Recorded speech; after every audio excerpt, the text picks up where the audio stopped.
आसान भी हो याद करने में। तो these are very simple definitions. Then Harold Koontz का डेफिनेशन क्या है? Management is the art of getting things done with and through people in a formally organised group. इसका भी मतलब समझ में आ गया है, इसको एक्सप्लेन नहीं करना आपको, अब डेफिनेशन से समझ में आ रहा है कि मैनेजमेंट क्या है। ठीक है, पीटर ड्रकर ने क्या था?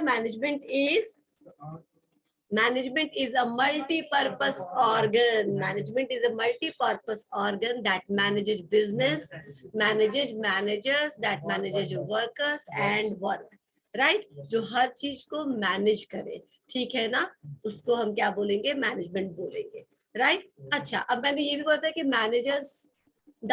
managers do not contribute directly into the achievement of goal. Their contribution is indirect because it is the art of getting things done with and through people, है ना, अपने ग्रुप के लोगों के हेल्प से उसको करवाने का आर्ट है मैनेजमेंट। तो आपको सारा काम खुद नहीं करना, करवाने आना चाहिए कि आप कैसे डेलीगेट करेंगे, कैसे मोटिवेट करेंगे, कैसे कम्युनिकेट करेंगे कि आपका काम टाइम पर खत्म हो जाएगा, और वो ठीक उसी तरीके से खत्म होगा जैसे आप चाहते हैं। ठीक है, बिल्कुल आप जैसा चाहते हैं वैसा ही रिजल्ट आएगा आपके सामने। नाउ हम लोगों को ये पढ़ना है प्रोसेस ऑफ मैनेजमेंट। ठीक है, इसके 3 नाम हो सकते हैं। अगर क्वेश्चन में आएगा तो बिल्कुल भी घबराना नहीं कि मैम ने तो कुछ और पढ़ाया था या ये मैम ने पढ़ाया ही नहीं था। Let me clear you, process of management, scope of management and function of management, तीनों में यही आंसर आएगा। स्कोप क्या क्या है मैनेजमेंट का, यानी मैनेजमेंट में हम क्या क्या करते हैं। प्रोसेस मतलब क्या प्रोसेस है, किस तरीके से मैनेज किया जाता है, या फंक्शंस क्या है मैनेजमेंट में। तीनों का आंसर में ये 5 स्टेप, और कभी कभी आपको ये 6 और 7 भी किसी किसी बुक में मिल सकता है। इसका मतलब ये बिल्कुल नहीं है कि जहाँ पे 6 या 7 स्टेप्स है वो सही है और ये गलत है, या फिर ये सही है और वो गलत है। ठीक है, एक सिंपल बताती हूँ मैं, कभी हम प्रोसेस मैं बोल रही हूँ, अगर मैं आपसे किसी से पूछूं सैंडविच बनाना या किसको किसको आता है? ठीक है, ओके, सिर्फ 2 लोग बताओ कि कैसे बनाते हैं, पहले कोई एक, प्रोसेस समझा रही हूँ इसीलिए ये पूछ रही हूँ। ओके, जस्ट बताइए, हंसने वाली बात नहीं है, simple thing I am asking you. इससे भी कोई सिंपल चीज है तो बताओ, मैं वही पूछूंगी। हाँ, क्या क्या क्या? Boiled egg, okay, Maggi, okay चलो ठीक है, ठीक है, नहीं मैगी में नहीं, ज्यादा प्रोसेस नहीं है, नहीं बता पाओगे। रोटी या सैंडविच, कोई एक चीज चुनो जो बनाना आप लोग जानते हैं। हाँ, रोटी, चलो ठीक है, रोटी ही लेते हैं, ठीक है ना, अपना एकदम देसी, ठीक है ना, अपने घर के किचन से। ओके, तो रोटी बनाने का क्या प्रोसेस है, पहले तुम बताओ, फिर इधर से कोई एक स्टूडेंट बताएगा। शांति, उसको बोलने दो और दूसरा सुनो, क्योंकि मैं किसी पर्पस से ये पूछ रही हूँ। यस, 2 प्रोसेस, हाँ 2 स्टेप, ठीक है।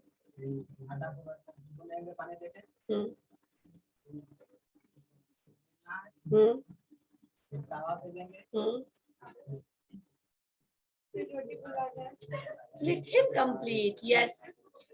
हाँ, ठीक है, ठीक है, ठीक है, फुला देंगे। 9 स्टेप पे इसका रोटी तैयार है। ओके, अब आप लोगों में से कोई और बोलिए कि आप क्या करेंगे। यही सब करेंगे, लेकिन आप बताइए कि कैसे बनाते हैं। कोई भी, एनीबॉडी फ्रॉम दिस साइड। अब तो सबको आता है बनाने, मुझे मालूम है, ठीक है ना, बनाया नहीं भी होगा तो भी प्रोसेस पता है सबको। चलिए बताइए, कोई भी बताओ, anybody from this side. Yes, सुनो, ठीक है, या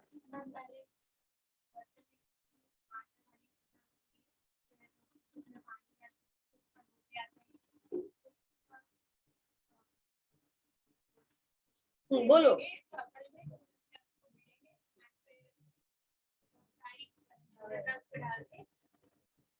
फिर क्या करेंगे?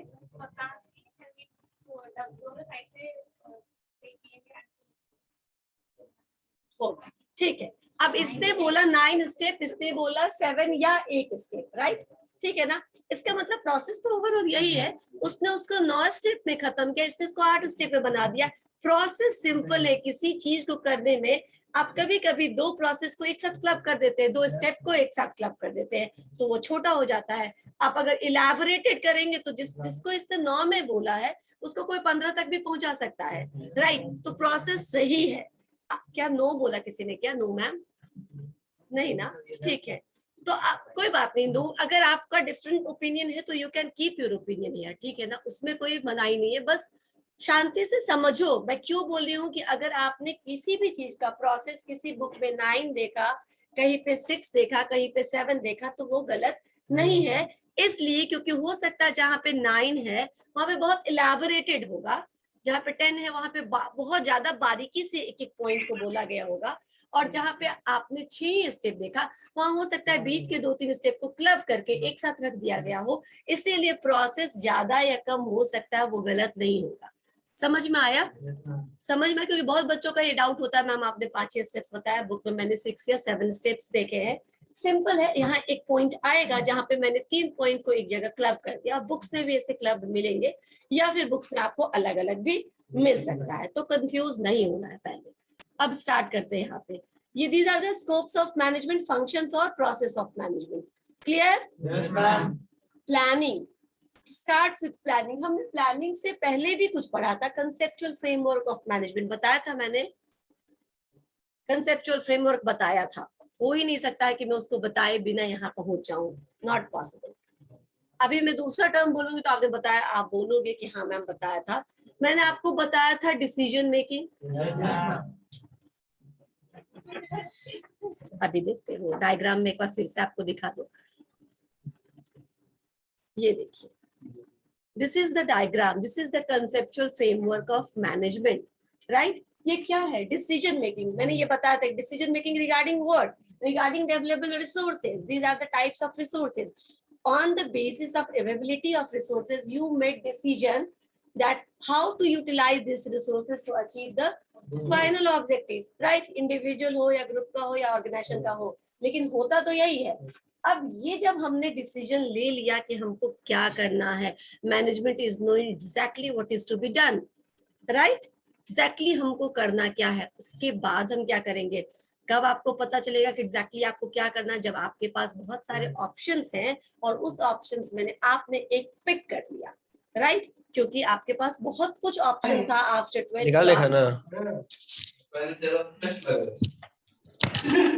म्यूट करो रौनक, म्यूट योरसेल्फ। एक मिनट, कुछ बच्चे फॉर ग्रांटेड लेते हैं क्लास को। Riddhi, switch on your video. Aditya, switch on your video. I don't want to be harsh with any student, लेकिन ये आपको अर्न करना पड़ेगा, ठीक है। रिद्धि आप भी। नाउ प्लानिंग मैं बता रही थी आपको। प्लानिंग क्या है? जो आपने डिसीजन लिया, व्हेन यू पिक्ड अप, मैं बोल रही थी तुम्हारे पास बहुत सारे ऑप्शंस होंगे और तुमने फाइनली एक डिसीजन ये लिया ना कि बीबीए करना है, राइट। तुम्हारा अब ये एकदम डिसीजन फाइनल हो गया। नाउ प्लानिंग, प्लानिंग मतलब अब बीबीए तो करना है, इज माय डिसीजन। कहाँ से करना है, कब एडमिशन लेना है, कैसे करना है, ये सब फिर प्लानिंग का पार्ट हुआ होगा, राइट, ठीक है ना। एडमिशन लेने में अपने बजट का ध्यान रखा होगा, घर से डिस्टेंस का। एक बच्चे से आज इंटरव्यू हो रहा था, मैंने पूछा कि यहाँ क्यों एडमिशन लेना चाहते हो, तो उसने बोला मेरा गाजियाबाद के फलाने कॉलेज में एडमिशन हो रहा था, लेकिन मेरा हेल्थ ठीक नहीं रहता है, ठीक है ना। मतलब नॉर्मली मैं बीमार हो जाया करता हूँ, मतलब I am not health wise I am not so strong. तो थोड़ा मेरे पापा कंसर्न थे कि इतनी दूर भेजेंगे, वहां कोई है भी नहीं, कौन देखभाल करेगा। पटना पास है और पटना में बहुत सारे लोकल गार्जियन है जो तुम्हारा केयर कर सकते हैं, दैट्स व्हाई यू चूज। एक कुछ तो आया कि यू मेक दिस पॉइंट कि हमको यही पढ़ना है, ये कॉलेज में प्लेसमेंट है, ये कॉलेज मुझे दूर जाने का जो मेरा हेल्थ का इशू है उससे प्रॉब्लम हो सकता है मुझे दूर में, तो मैं इसी वजह से यहाँ पे रहूंगा। समझ में आया कि आपने कैसे अपने कॉन्स्टेंट्स को ध्यान में रख करके डिसीजन लिया। Now what? अब प्लानिंग, राइट। प्लानिंग कि आपको क्या पढ़ना है, कैसे पढ़ना है। ठीक है, जब एक बार एडमिशन ले लिया है तो 5-6 सब्जेक्ट होंगे आपके सिलेबस में पढ़ने का। जब आप कुछ दिन और पढ़ेंगे तो आपको पता चलेगा ये सब्जेक्ट मुझे बहुत आसान लगता है, ये सब्जेक्ट मुझे बहुत टफ लगता है, इस सब्जेक्ट में ज्यादा ध्यान देना होगा, या इस मैम को या इस टीचर को ज्यादा मुझे फॉलो करना पड़ेगा पूछने के लिए। बाकी ये तो बुरा है, 1-2 क्लास छूट भी जाएगा तो मैं किसी दूसरे फ्रेंड से नोट्स लेकर के या पूछ करके कवर अप कर लूंगा। All are the part of planning, right. अब आप प्लान करोगे कि हर एक सब्जेक्ट की तैयारी मुझे कैसे करनी है। समझ में आ रहा है? ये प्लानिंग मतलब होता है thinking in advance that what is to be done, how it is going to be done, who is going to do this, where it is to be done and when it is to be done। यानी कब, कहाँ, कौन, कैसे, कितना, सब का answer आपको planning में कर लेना है, राइट। फॉर एक और एग्जांपल देती हूँ मैं आपको। जब कभी कोई बिल्डिंग बन रहा होता है, राइट, तो सबसे पहले हम बिल्डिंग बना लेते हैं। क्या करते हैं प्लान में? क्या करते हैं? कोई कुछ बोल रहा था, स्ट्रक्चर या नक्शा की बात किसी ने की ना, तो थोड़ा और अच्छे से बोलो। यही करते हैं हम।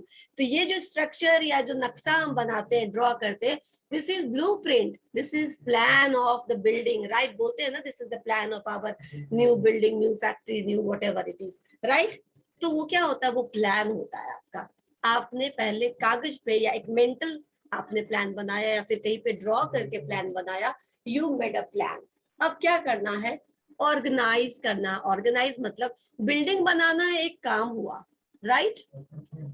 नक्शा बनाना आपको थोड़ा सिंप्लीफाई कर देता है कि कितने रूम का ये घर बनेगा, कितने फ्लोर का ये बनेगा, कहाँ बालकनी, कहाँ किचन, कितना रूम वगैरह वगैरह व्हाटएवर, ठीक है। अब ऑर्गेनाइजिंग में बिल्डिंग बनाने इतने से तो नहीं बन जाएगा, तो क्या क्या करना पड़ेगा? राइट फ्रॉम द बिगिनिंग सबसे पहले तो जमीन खरीदना पड़ेगा। खरीदा हुआ जमीन है ये मान करके अब आगे चलते हैं, ठीक है ना। ऑलरेडी आपके पास है तो उसको देखते डिग करते हैं, उसके बाद उसमें प्लिंथ देते हैं, बेस जिसको बोलते हैं, बेस को बनाना, बेस बनाना, फिर पिलार खड़ा करना, उसके बाद हम उसपे वॉल खड़ा करते हैं, उसके बाद हम उसपे क्या करते हैं, क्या बोलते, लिंटर देते हैं, एंड देन थोड़ा और ईंट जोड़ करके हम फाइनली सीलिंग या रूफ बनाते हैं, ढालते हैं, राइट। तो हम ऐसे लिखेंगे ना कि ईटा मंगाना है, सीमेंट, बालू, गिट्टी, मैंशन कितना लगेगा, कितना मिस्त्री, कितना मजदूर, राइट, कौन सुपरवाइज करेगा, कौन ये सब चीज लुक आफ्टर करेगा, ये सब कुछ आप ऑर्गेनाइजिंग में करते हो। यानी ऑर्गेनाइजिंग में बिल्डिंग बनाना एक बहुत बड़ा टास्क है, आप उसको क्या कर देते हो? सिंपल कर देते हैं। How come? by allocating the tasks, ठीक है ना, dividing the task, not allocating, allocating is the next step, by dividing the task। इसके लिए पहला क्या होना चाहिए? तो पहला न्यू लो, गड्ढा खोलो, उसमें जो भी आपको बेस तैयार करो, उसके बाद पिलार बनाओ। तो अब क्या कर रहे हैं आप? स्टेप बाय स्टेप उस प्रोसेस को क्या कर रहे हो? सिंप्लीफाई कर रहे हो, राइट, है ना। तो आपने क्या किया? ऑर्गेनाइजिंग में एक बहुत कॉम्प्लिकेटेड जो अपने आप में टास्क लग रहा था, उसको आपने क्या किया? सिंपल कर दिया, ठीक है ना। यानी पार्ट पार्ट में ब्रेक कर दिया और अब एक एक पार्ट करके उस पर काम करना शुरू किया। ऑर्गेनाइजिंग मीन्स होता है complicated task, division of work हम बोल सकते हैं इसको। काम को डिवाइड करके उसके बाद एक एक जो पहला पार्ट है फिर दूसरा पार्ट है, उस पर हम काम करना शुरू करेंगे। तो organising means simplifying a complicated task and then allocating the part of that particular task or job to someone who is capable of performing that particular thing, right। जो उसको करने में सक्षम है उसको हम वो काम असाइन कर देंगे। स्टाफिंग अप, ठीक है, काम बांट दिया हमने, ठीक है ना। अब क्या करना है? स्टाफिंग करना है। काम को भी बांट दिया है, राइट। अब हमको ये काम किसी को देंगे तब तो वो काम होगा, तो किसको देंगे काम, राइट, किसको देंगे ये काम? तो जो नक्शा बनाने वाला इंजीनियर, उससे नक्शा बनवाएंगे, राइट। लेकिन नक्शा बनाने वाला इंजीनियर आपका घर नहीं बनाता है, कभी नहीं बनाता। वो कौन बनाता है? वो जो मिस्त्री होता है, जो राज मिस्त्री हम बोलते हैं, मैसन बोलते हैं, वो आपका घर तैयार करेगा, राइट। तो उसको हम ये काम देंगे, राइट। ब्रिक बनाने वाले से हम ब्रिक मंगवाएंगे, और इसमें जो भी काम, पेंटर से हम पेंटिंग करवाएंगे, प्लम्बिंग से प्लम्बिंग का काम कोई प्लम्बर करेगा, राइट। इलेक्ट्रीशियन, जो इलेक्ट्रिक वायरिंग होगा वगैरह वो सब कौन करेगा? इलेक्ट्रीशियन करेगा ना। आप इलेक्ट्रीशियन से प्लम्बिंग का काम नहीं कराएंगे, ठीक है ना। फ्लोरिंग का काम आप उसी से कराएंगे जो फ्लोरिंग का काम जानता है। अब आपको समझ में आ रहा है स्टाफिंग का मतलब कि वो घर बनाने का वो काम, जिस काम के लिए इलेक्ट्रिशियन यूज होगा उसको इलेक्ट्रिशियन को देंगे, प्लम्बर यूज होगा उसके लिए प्लम्बर को देंगे, जिसके लिए मैसन का यूज होगा उसको मैसन को देंगे। यानी अलग अलग काम को डिवाइड कर दिया आपने। मिस्त्री, राजमिस्त्री बोलते हैं उसको। समझ में आ गया? तो अब आपने क्या काम किया, स्किल सेट जिसके पास जो है उसके हिसाब से आपने क्या किया, काम को, टास्क को डिवाइड तो कर ही लिया था, टास्क अलोकेट करना शुरू किया। स्टाफिंग समझ में आया? यानी कि right people at the right place. Right place का मतलब at the right job at the right time. ठीक है, दैट मीन्स स्टाफिंग। इसके अंदर और भी बहुत कुछ है, बीबीए में आपको पढ़ना है स्टाफिंग भी इसमें। तो हम लोग को इस पांचों फंक्शंस पढ़ना है, ठीक है ना? तो ये पांचों फंक्शन हम लोग को डिटेल में पढ़ना है। तो एक चैप्टर होगा आपका प्लानिंग, एक चैप्टर होगा आपका ऑर्गेनाइजिंग स्टाफिंग। तो हम लोग पढ़ेंगे। अभी के लिए इन शॉर्ट मैं आपको इतना समझा रही हूँ जो समझ में आ जाएगा। Every function of the management will be एक chapter for you, right, PPM का। अब डायरेक्टिंग पे आते हैं। मैंने आपको बोला ना कि आपको 6-7 भी मिल सकता है स्टेप्स, कोई गलत नहीं है, ना ये ना वो, राइट। क्यों? क्योंकि डायरेक्टिंग में आप इसको स्प्लिट भी कर सकते हैं, कोऑर्डिनेटिंग, कम्युनिकेटिंग, इसके बीच में आप, मैंने क्या किया, इसको क्लब कर दिया और डायरेक्टिंग बना दिया। डायरेक्टिंग के 3 या 4 पार्ट आप देखोगे, simply leadership, communication, motivation and supervision, सबको क्लब करके मैंने सीधा डायरेक्टिंग में डाल दिया, राइट। क्योंकि डायरेक्टिंग का मतलब ही होता है डायरेक्शन देना। बिना कम्युनिकेशन के डायरेक्शन हो सकता है क्या? निर्देश आपको दिया जा सकता है? नहीं। लीडरशिप क्यों इंपॉर्टेंट है? क्योंकि आपको आपका फ्रेंड डायरेक्ट करेगा तो आप बहुत हर्ट हो जाओगे। तुम कौन होते हो मुझे बोलने वाले, राइट, है ना? Who are you to give me this order? नहीं मानोगे। लेकिन जो लीडर है, जिसको आप फॉलो करते हो, जिसकी बात आप मानते हो, या जिसके लिए आपके मन में रिस्पेक्ट है, वो बोलेगा तो आप करोगे, ठीक है ना? तो लीडरशिप भी जरूरी है डायरेक्शन देने के लिए। वो आपका सीनियर होना चाहिए, उसके आपके मन में उसके लिए रिस्पेक्ट होना चाहिए। अगर रिस्पेक्ट नहीं है तो कम से कम फियर तो जरूर होना चाहिए, ठीक है, वॉट एवर वर्क्स, राइट। तो ये होना चाहिए। सुपरविजन यानी जो आपको समय समय पर, आप गलतियां कर सकते हो, आपको समय समय पे गाइड करे, ठीक है ना? गलती अगर हो रहा है तो उसको फिक्स करके आपको उसको सही करना बताए, राइट। तो सुपरविजन भी इसका पार्ट है। और एक पार्ट और है मोटिवेशन। मोटिवेशन मतलब, जब अपना लैब, हाँ बिल्कुल, जब आप, जिस दिन आपका बिल्कुल काम करने का मन हो नहीं हो, या फिर आप टूट गए हो, ठीक है ना, रिजल्ट खराब आ गया, पढ़ने में मन नहीं लगा, समवन मोटिवेट यू। कि सारे लोग ऐसे ही टूटते हैं, सारे लोग ऐसे ही फेल होते हैं, जितने भी बड़े, अब आपको स्टोरी सुनाना शुरू करेंगे बड़े बड़े लोगों की, ठीक है ना, जिस, भूल गई मैं क्या बोली होगी, मैं भूल गई, बताओ कौन सा था? कोई, बस आप यही बोले थे कि इंडस्ट्रियल लाइफ के बारे में। अच्छा ठीक है, मैं आपको ऐसे बहुत सारे एग्जांपल्स आते रहे। रौनक, मैं आपको रिमूव करूं या आप ऑन करेंगे वीडियो? मैम कर रहा हूँ, मैम कर रहा हूँ मैम। क्या है? ओके, तो मैं, ठीक है, एग्जांपल्स आते रहेंगे तो मैं आपको बता दूंगी। अभी मैं आपको क्या बता रही थी, मैं भूल गई। आप बता रहे थे मोटिवेशन यानी कि हम लो जब भी फील करते हैं तो क्या होता है, 2-3 मोटिवेटर की स्पीच सुनते हैं, या फिर 2-4 ड्रॉप आउट्स का स्टोरी सुनते हैं, एंड देन सुनते हैं कि कैसे सक्सेसफुल स्टोरी इसका कन्वर्ट हो गया। देन वहां से मोटिवेशन, तो जो लीडर्स होते हैं, जो मैनेजर्स होते हैं, वो टाइम टू टाइम मोटिवेट करते रहते हैं आपको। किस लिए? और अच्छे से ताकि आप फिर से काम करना शुरू करें।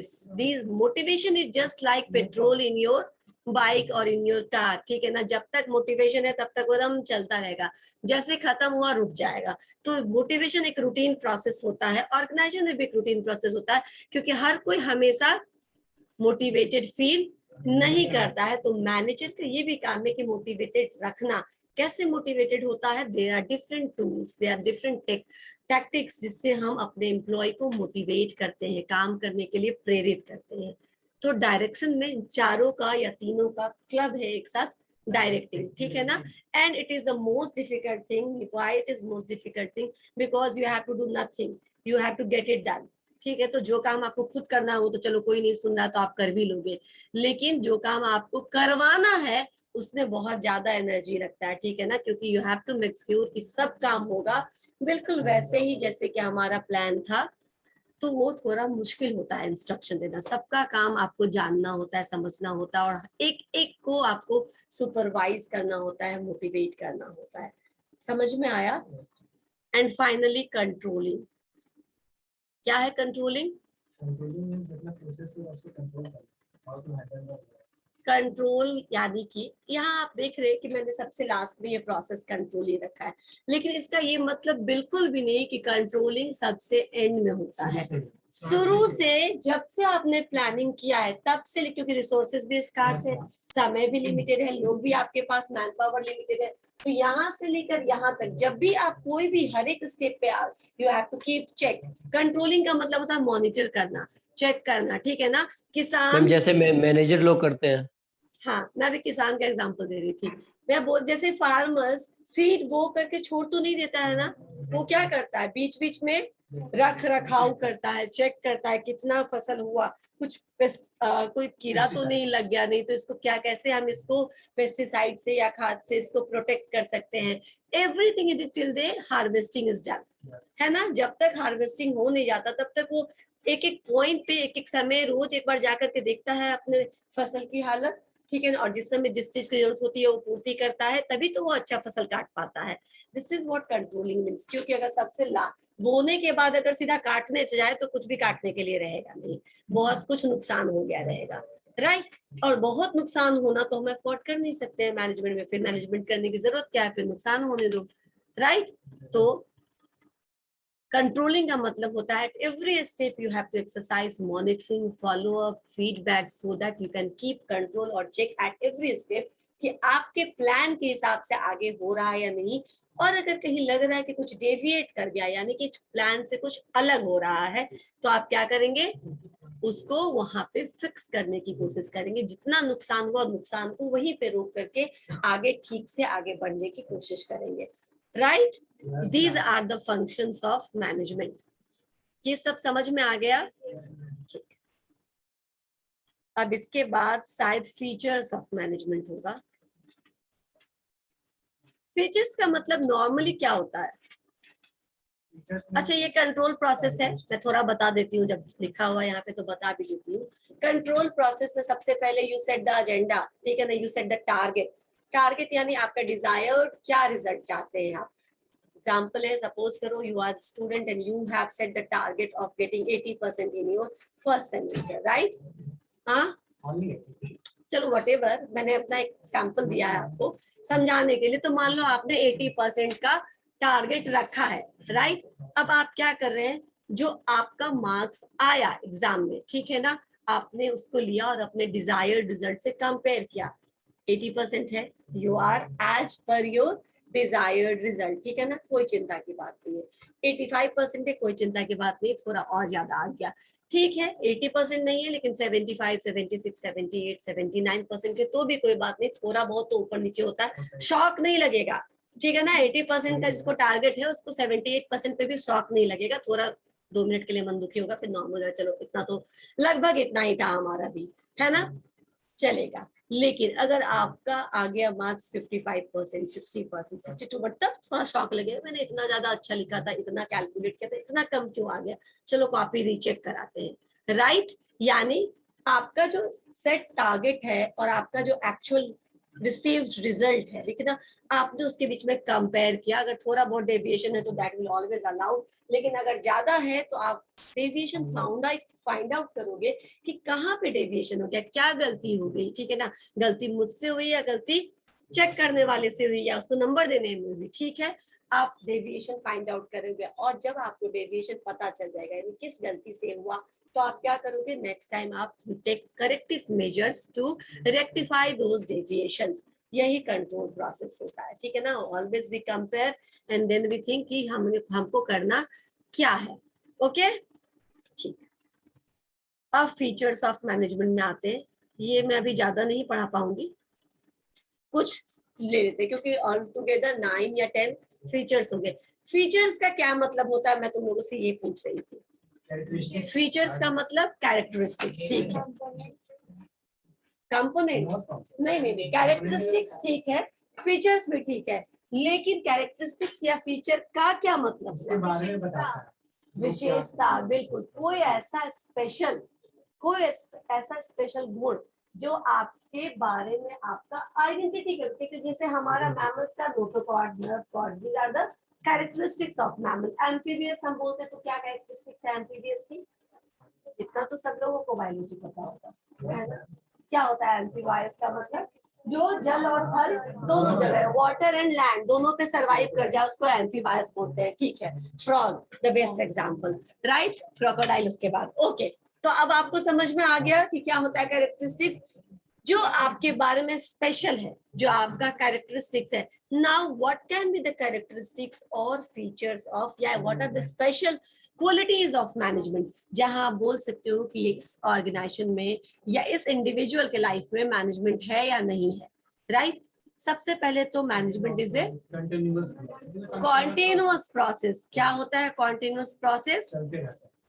लगातार चलने वाला प्रोसेस, ठीक है? मैंने आपको बोला सबसे पहले मैंने आपको बोला कि you take a decision या you made a decision, right? That means कुछ प्रॉब्लम आया तभी तो डिसीजन बन लिया, नहीं तो क्यों डिसीजन लेते हैं? तो whenever you face certain situation, certain problem, you pick up certain things and that becomes your decision. तो प्रॉब्लम्स आया, आपने उस प्रॉब्लम को सॉल्व कर लिया, फिर दूसरा प्रॉब्लम आया, राइट? अब इस प्रॉब्लम को सॉल्व करने के लिए भी वही सब decision making, planning, organising, staffing, directing, controlling करना पड़ेगा। ये प्रॉब्लम फिर सॉल्व हो गया, फिर तीसरा प्रॉब्लम है, यानी कि problem is the continuous part of our life, ठीक है ना? बिना हुआ ना अभी बोर्ड पास करके आए, ठीक है ना? 10th के टाइम में कितना डर लग रहा होगा, 10th कब पास करेंगे, कितना नंबर आएगा, कहाँ एडमिशन होगा, वगैरह वगैरह। 10th पास होते होते 12th आ गया। अब इसमें भी बोल रहे सब ये बहुत इंपॉर्टेंट है, तुम्हारे कैरियर का सबसे इंपॉर्टेंट पार्ट है, यहाँ देख लो अगर तुमने इसमें अच्छा नहीं किया तो आगे कुछ अच्छा नहीं कर। 12th हो गया, अब ये आ गया BBA, and believe me BBA के बाद फिर इससे ज्यादा बड़ा चैलेंजिंग चीज आ जाएगा। एमबीए करना है, जॉब करना है। एमबीए कर लिया तो अब क्या कर रहे हो? इतना कुछ पढ़ लिया, अभी भी कुछ नहीं कर रहे हो। मतलब all the time you have to face so many problems, right? है ना? पढ़ना है या जो भी करना, नहीं भी पढ़ने वाले लाइफ में प्रॉब्लम है ना, उनको उनसे प्रॉब्लम जाके पूछो, बताएंगे वो कि क्या प्रॉब्लम है उनके लाइफ में। बात खुश की नहीं, बात यह है कि management is a continuous thing. Whenever you face any problem you have to go for management, right? You will take decision, right? You will take decision, we'll do planning, organizing, staffing, directing, controlling, और फिर आपका वो problem खत्म हो जाएगा। तो जितनी आपकी प्रॉब्लम्स है उतनी आपको मैनेजमेंट, और ऑर्गेनाइजेशन में तो खासकर इस साल का गोल है कि 50% प्रॉफिट अर्न करना है, ठीक है ना? दूसरे साल का गोल हो जाएगा कि प्रोडक्ट का फीचर चेंज करना है, न्यू मार्केट इनोवेशन करना है, R&D करके न्यू प्रोडक्ट लॉन्च करना है। तीसरी बार का गोल कुछ और हो जाएगा। तो एवरी टाइम ऑर्गेनाइजेशन से different agenda, different mission for itself, right? तो हर बार आपका गोल चेंज होते रहता है और हर बार उस गोल को अचीव करने के लिए आपको पूरा का पूरा प्रोसेस रिपीट करना पड़ता है। That's why it is a continuous process. समझ में आ गया? कभी खत्म नहीं होगा जब तक कि इस दुनिया में इंसान है और जब तक कि इस दुनिया में ऑर्गेनाइजेशन है, राइट? यानी जब तक ऑर्गेनाइजेशन का अस्तित्व है तब तक उसमें मैनेजमेंट चलता रहेगा। अलग अलग डिपार्टमेंट में अलग अलग मैनेजमेंट, किसी में फिनेंस का मैनेजमेंट, किसी में HR का मैनेजमेंट, किसी में मार्केटिंग का मैनेजमेंट, हर जगह मैनेजमेंट है। एंड ये कीप ऑन, ठीक है? ठीक है? परवेसिव, दूसरा वर्ड आया परवेसिव। परवेसिव का क्या मतलब हुआ? हर जगह, yes, it is everywhere, it is present everywhere. How come pervasive, how come management is everywhere present? मैंने आपको बताया था कि आपके पर्सनल लाइफ में प्रेजेंट है, आपके डेली रूटीन को फॉलो करने के लिए मैनेजमेंट जरूरी है, राइट? क्योंकि आप रात को सोते समय कल संडे है, आराम से सोएंगे, आज सिनेमा देख लेते हैं, करते हैं, ठीक है ना? कल सवेरे एग्जाम है, नहीं नहीं नहीं, कोई बोल भी रहा है कि इंडिया पाकिस्तान का फाइनल मैच हो रहा है, देख लो कल बोर्ड का परीक्षा है, मैथ्स का पेपर है, अभी नहीं देखेंगे, कल बता देना कौन जीता कौन हारा, राइट? अभी मुझे पढ़ना है, करते हैं। वी डू दिस ऑन, हम अपने तरीके से इसको मैनेज करते हैं, कोई बोलता नहीं है लेकिन हम करते हैं। कुछ की पूरी तैयारी हो गई, चलो वो बैठ करके मैच देख लेता है, 2-4 इनिंग लास्ट का बैठ के देख लेते हैं, ठीक है? मन है ना, नहीं मानता, चलो 4 इनिंग लास्ट का देख लेंगे क्या होता है, राइट? तो आप लास्ट का 4 ओवर देख लेते हो, राइट? क्या ये परवेसिव है? आपके पर्सनल लाइफ में भी उतना ही इंपॉर्टेंट है, आपके फैमिली लाइफ के लिए भी उतना ही इंपॉर्टेंट है। सड़क पे चलने के लिए नियम कानून बना हुआ ताकि ट्रैफिक जाम ना हो जाए, कोई किसी को धक्का ना दे। जेब्रा क्रॉसिंग भी एक मैनेजमेंट का पार्ट है ना, कि ये पेडेस्ट्रियन के लिए रखा जाए, उनको चलने में, क्रॉस करने में असुविधा ना हो।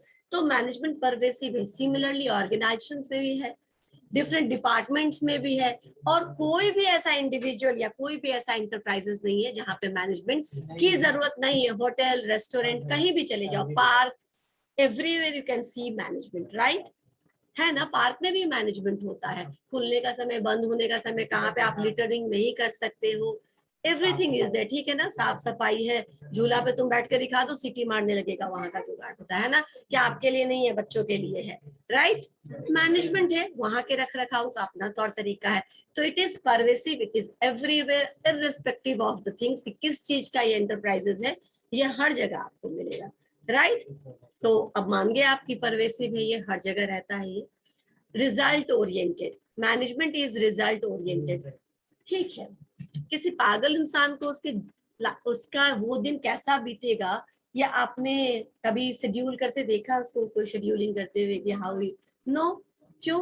उसको कुछ करना ही नहीं है, कोई उसका गोल नहीं होता है, कोई उसका एम नहीं होता, उसको बस अपना टाइम किसी भी तरह बीतेगा, बीत जाएगा। लेकिन जब भी आप इतना मेहनत करते हो, जब आप डिसीजन लेते हो, जब आप प्लानिंग ऑर्गेनाइजिंग करते हो, तो व्हाट यू आर डूइंग, आपका कोई कुछ तो है जो आपको हासिल करना है, इसीलिए तो इतनी मेहनत हो रही है, राइट?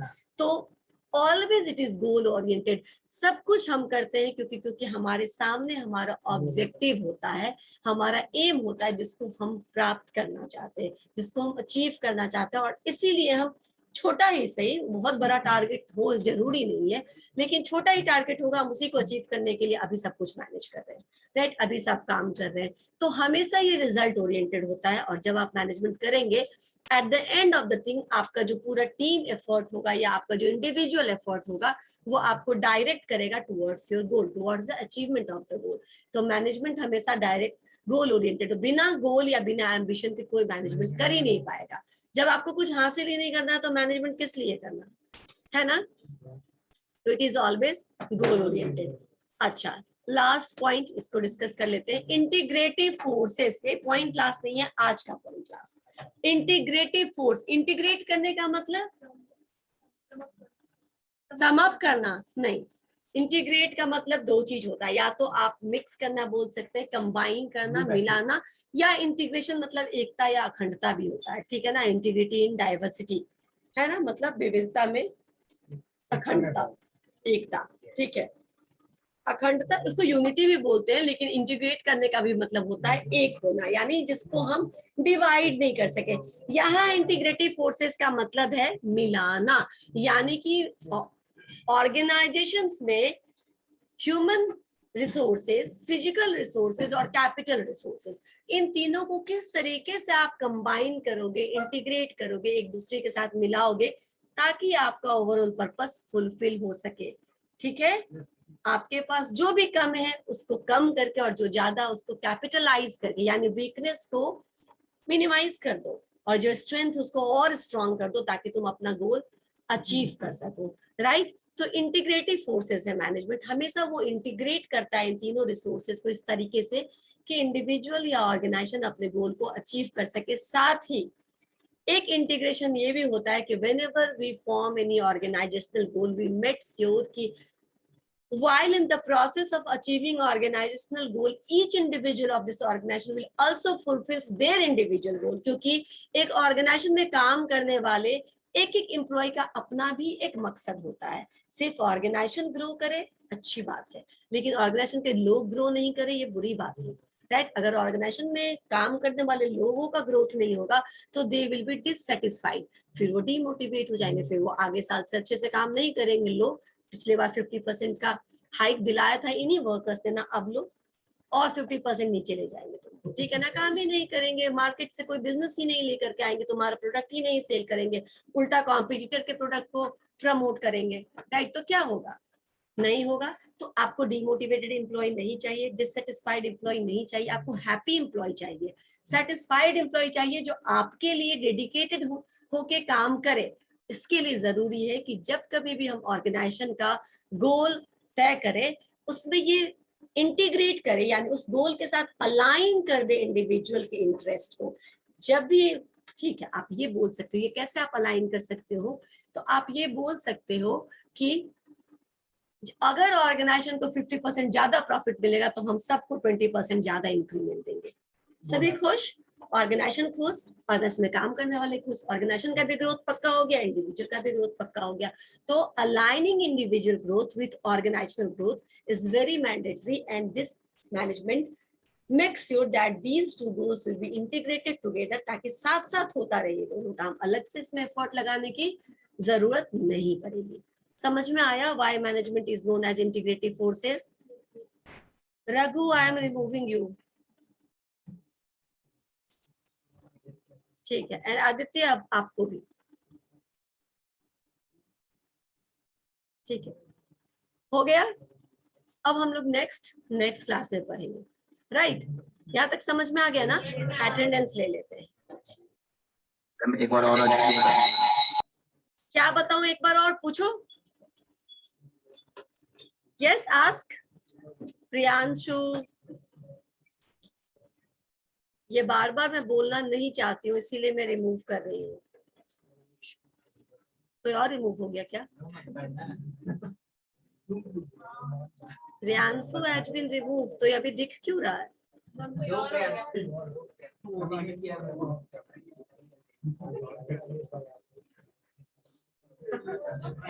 हाँ, 2 भी होगा। और भी कोई है क्या जिसका वीडियो अभी भी ऑफ दिख रहा मुझे? नहीं, ठीक है, ओके। अब अटेंडेंस ले लेते हैं। नहीं, क्योंकि ये खुद से अवेयर होने की बात है, मैं बार बार इस चीज को नहीं बोलूंगी कि आपको वीडियो ऑन रखना है, नहीं तो मैं आपका अटेंडेंस मार्क नहीं करूंगी, रिमूव कर दूंगी।